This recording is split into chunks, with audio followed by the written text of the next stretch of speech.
জুলাই গণহত্যার প্রধান আসামি সাবেক প্রধানমন্ত্রী শেখ হাসিনাকে ফেরত দিয়ে ভারত ন্যায় বিচারের পক্ষে দাঁড়াবে বলে জানিয়েছে ভারত। মোহাম্মদ সোহাগ বিশ্বাসের রিপোর্টে বিস্তারিত। ভারতে আপনার গ্রেপ্তার হয়েছেন শেখ হাসিনা, আর গ্রেপ্তার করেছে আপনার ইন্টারপোল মানে ইন্টারন্যাশনাল পুলিশ। হিন্দুস্তান টাইমসের এই প্রতিবেদনটা এই মুহূর্তে সোশ্যাল মিডিয়াতে ব্যাপক আকারে ছড়িয়েছে। ইন্টারপোলের সহযোগিতায় ভারতে গ্রেফতার হয়েছেন বাংলাদেশের প্রধানমন্ত্রী শেখ হাসিনা। ট্রাম্পের যে খেলায় এগিয়ে বাংলাদেশ আর পিছিয়ে ভারত, ভারতের মোদিকে দূরে ঠেলে দিয়ে কাছে টেনে নিচ্ছেন বাংলাদেশের প্রধান উপদেষ্টা ডক্টর ইউনূসকে। এটা কি ট্রাম্পের শুধুই খেয়ালিপনা, নাকি রয়েছে এই অঞ্চলকে কেন্দ্র করে কোনো নতুন ভূ রাজনৈতিক সমীকরণ? বাংলাদেশে যুক্তরাষ্ট্রের ভূরাজনৈতিক সমীকরণ হোক অথবা যুক্তরাষ্ট্রের প্রেসিডেন্ট ডোনাল্ড ট্রাম্পের খেয়ালিপনা হোক, যে কারণেই হোক বাংলাদেশের ডক্টর ইউনূসকে তো কাছে টেনেই নিয়েছেন ডোনাল্ড ট্রাম্প, এবং পাশাপাশি ভারতের যে প্রধানমন্ত্রী নরেন্দ্র মোদীকে দূরে ঠেলেই দিয়েছেন ডোনাল্ড ট্রাম্প। এবং এর প্রমাণস্বরূপ আমরা এর আগে দেখেছি ডোনাল্ড ট্রাম্পের শপথ অনুষ্ঠানে নরেন্দ্র মোদীকে আহ্বান করা হয় নাই, ডাকা হয় নাই, দাওয়াত দেওয়া হয়নি, এবং পাশাপাশি তার শত্রুদেরকেও দাওয়াত দেওয়া হয়েছে। এবং পাশাপাশি ডোনাল্ড ট্রাম্প তিনি ক্ষমতায় বসেই বিশ্বের সমস্ত দেশকে আর্থিক সহায়তা বন্ধের ঘোষণা দিলেও বাংলাদেশকে আর্থিক সহায়তা দেওয়ার বা বাংলাদেশকে আর্থিক সহায়তা চালু রাখার ঘোষণা দিয়েছে ডোনাল্ড ট্রাম্প, যে কারণে কিন্তু ডক্টর ইউনূস ডোনাল্ড ট্রাম্পকে শুভেচ্ছাও জানিয়েছে, স্বাগতও জানিয়েছে। তো এই সব কিছু দেখে মোটামুটি দিশেহারা হয়ে গিয়েছে ভারতের প্রধানমন্ত্রী নরেন্দ্র মোদী, এবং সে এবার মাইনকে চিপায় পড়ে, মানে এর আগে বাংলাদেশের অন্তর্বর্তী সরকার বা ডক্টর ইউনূসকে সমর্থন বা সাপোর্টের কথা অস্বীকার করলেও এইবার মাইনকে চিপায় পড়ে নরেন্দ্র মোদীও ডক্টর ইউনূসকে শুভেচ্ছা বার্তা জানিয়েছে। সে কারণেই এবার ভারতে কপাল পড়ে গেল বাংলাদেশের সাবেক প্রধানমন্ত্রী শেখ হাসিনার। কারণ এবার ভারতের প্রধানমন্ত্রী নরেন্দ্র মোদী সে শেখ হাসিনাকেও ভারত থেকে গ্রেফতার করে বাংলাদেশে ফেরত দিচ্ছে। দর্শক, এ বিষয়ের কিছু অংশ ভিডিওর শুরুতে শিরোনামে আপনারা দেখে এসেছেন, বিস্তারিত দেখবেন পুরো ভিডিও জুড়ে। বিষয়গুলো দেখার পূর্বে আপনাদের একটা অনুরোধ করব, যারা আমাদের চ্যানেলে নতুন আসছেন চ্যানেলটি সাবস্ক্রাইব করে অল ক্লিক করে বেল আইকনটি চালু করে দিবেন, তাহলে নিত্য নতুন পরিবেশন করা আলোচিত সংবাদগুলো অটোমেটিকভাবে আপনারা পেয়ে যাবেন। দর্শক, চলুন আমরা দেখব যে ভারতে শেখ হাসিনার যে কপাল পড়েছে এবং শেখ হাসিনাকে গ্রেপ্তার করে বাংলাদেশে ভারত ফেরত পাঠাচ্ছে, সেটা আমরা দেখার পূর্বে প্রথমে একটু আমরা দেখব যে ডোনাল্ড ট্রাম্প সে যে নরেন্দ্র মোদীকে দূরে ঠেলে দিয়ে বাংলাদেশকে এবং ডক্টর ইউনূসকে যে একেবারে কাছে টেনে নিয়েছে, এ বিষয়টা আমরা একটু প্রমাণসহ দেখে এরপর ওই বিষয়টা দেখব। ধৈর্য ধরে একটা লাইক দিয়ে ভিডিওটি দেখতে থাকুন এবং আপনার মতামত কমেন্টে লিখতে থাকুন। ট্রাম্পের যে খেলায় এগিয়ে বাংলাদেশ আর পিছিয়ে ভারত, আনপ্রেডিক্টেবল ট্রাম্প যেন বিশ্ব রাজনীতির এক নিত্য নতুন চমক। সবার অনুমান ভুল প্রমাণ করে বিশ্বস্ত বন্ধু মোদীকে শপথের দাওয়াত তো দেননি, বরং ভারতীয়দের বিরুদ্ধে দাগাচ্ছেন একের পর এক তোপ।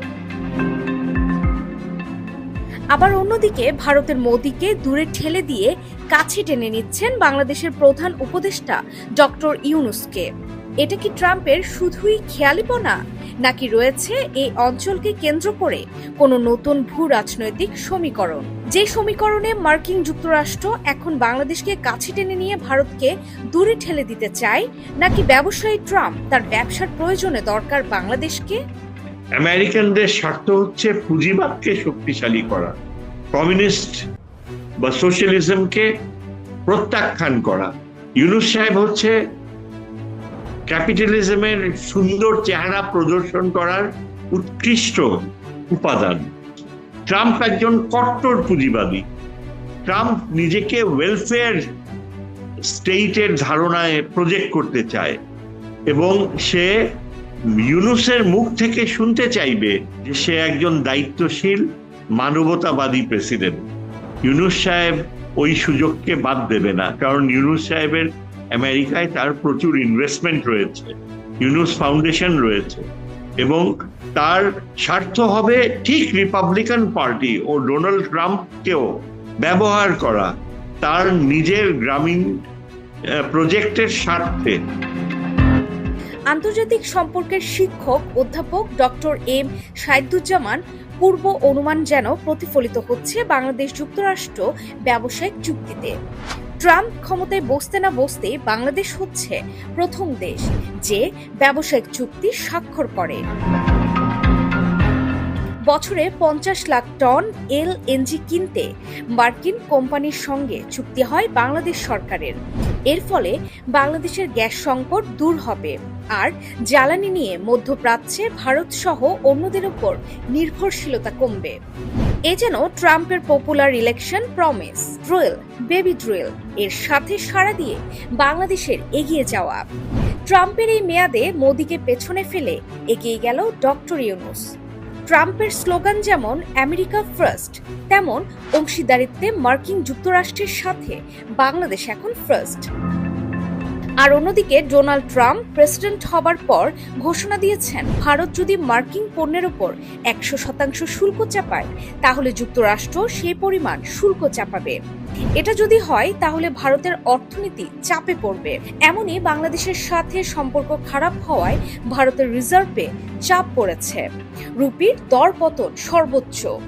এখন যদি বাড়তি করের বোঝা ভারতকে নিতে হয় তাহলে রপ্তানি আশঙ্কাজনকভাবে কমে যাবে।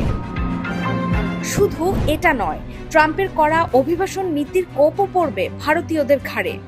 2024 সালে পিও রিসার্চের একটি প্রতিবেদনে বলা হয়েছিল আমেরিকায় আনডকুমেন্ট ইমিগ্রেন্ট বা কাগজপত্রবিহীন বিদেশি অভিবাসীদের মধ্যে ভারতীয়দের সংখ্যা 7,25,000।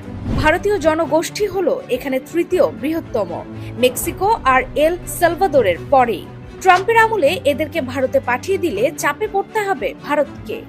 তাই এখনো পর্যন্ত এটা বলা যায় ট্রাম্পের দ্বিতীয় মেয়াদে এখনো পর্যন্ত এগিয়ে আছে বাংলাদেশ ও নোবেল জয়ী ডক্টর ইউনূস। আর যেখানে বাংলাদেশ এগিয়ে গেছে সেখানে নির্দ্বিধায় পিছিয়ে গেছে ভারত। আজকে সকাল থেকে আপনার ভারতীয় গণমাধ্যম হিন্দুস্তান টাইমসের একটা নিউজ প্রতিবেদন সোশ্যাল মিডিয়াতে আমরা দেখছি। আমাদের গণমাধ্যমে এই খবরটা আসছে যে ভারতে আপনার গ্রেপ্তার হয়েছেন শেখ হাসিনা আর গ্রেপ্তার করেছে আপনার ইন্টারপোল মানে ইন্টারন্যাশনাল পুলিশ। হিন্দুস্তান টাইমসের এই প্রতিবেদনটা এই মুহূর্তে সোশ্যাল মিডিয়াতে ব্যাপক আকারে ছড়িয়েছে।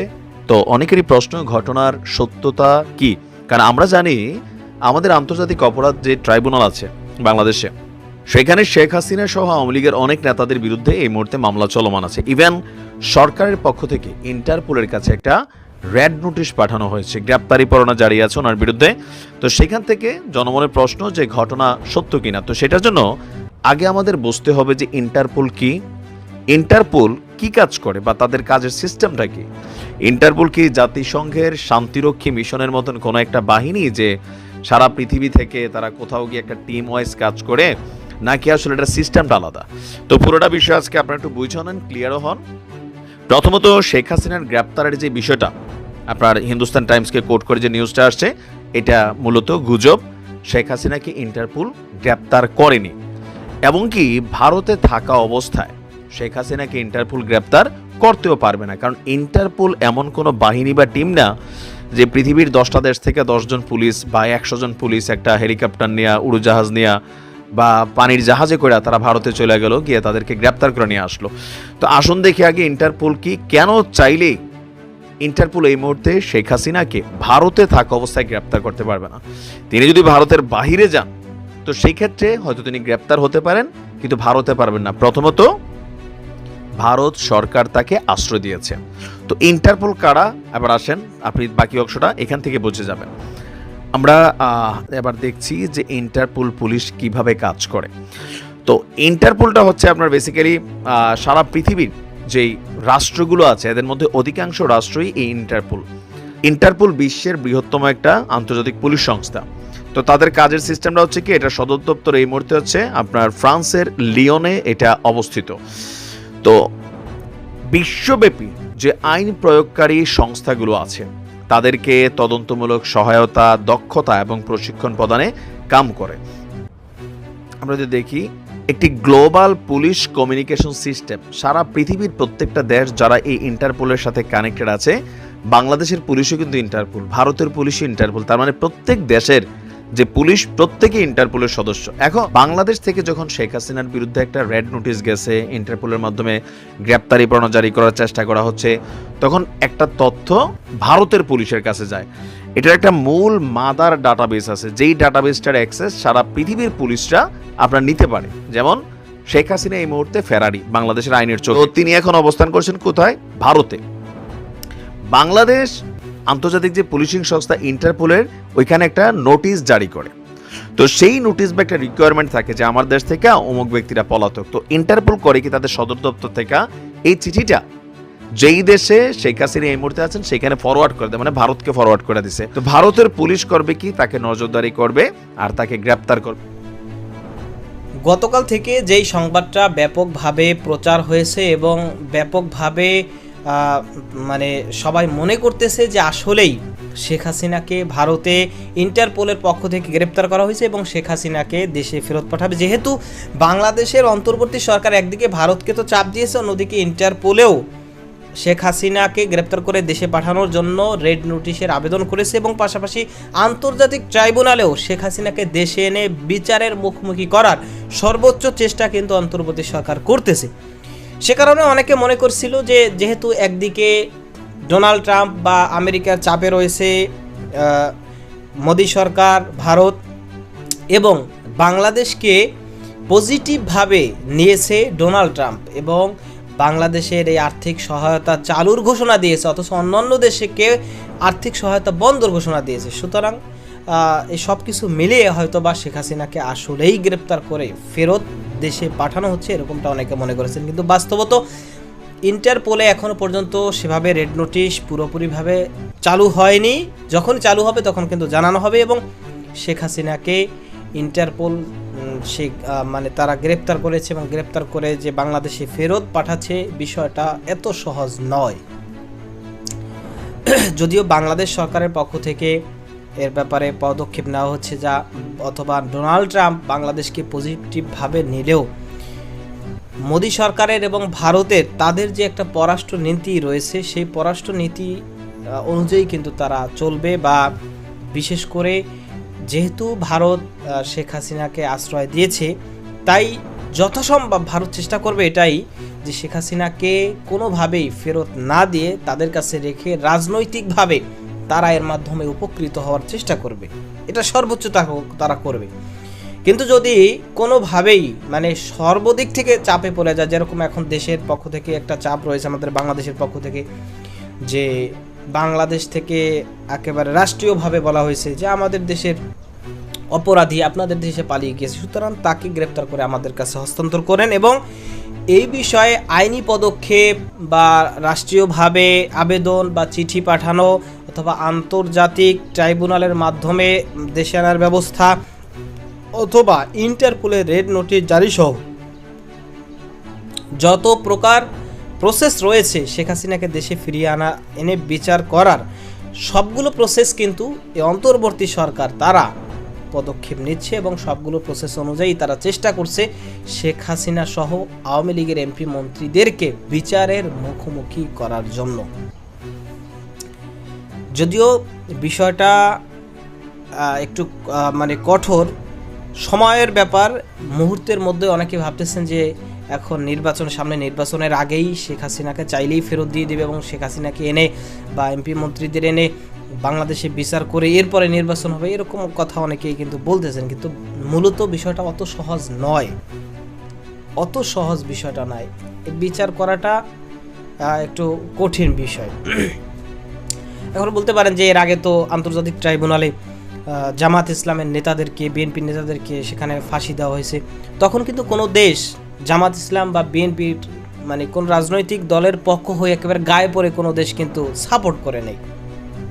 কিন্তু বর্তমানে যেটা করতেছে আওয়ামী লীগকে ভারত তারা গায়ে পড়েই একেবারে আওয়ামী লীগকে একটা সাপোর্ট করতেছে এবং শেখ হাসিনাকে সেখানে আশ্রয় দিয়ে রাজনৈতিক কর্মকাণ্ড করতে তাকে সুযোগ দিচ্ছে এবং বলতে গেলে এরকমই যে ভারত বর্তমানে একেবারে গায়ে পড়ে মূলত তারা আওয়ামী লীগকে সাপোর্ট করতেছে। সুতরাং এই কারণেই আওয়ামী লীগের বিচার করাটা একটু কঠোর হবে। যদিও বাংলাদেশের সব স্তরের মানুষ যদি এটা চায় তাহলে আমি মনে করি না যে অসম্ভব কিছু সম্ভব।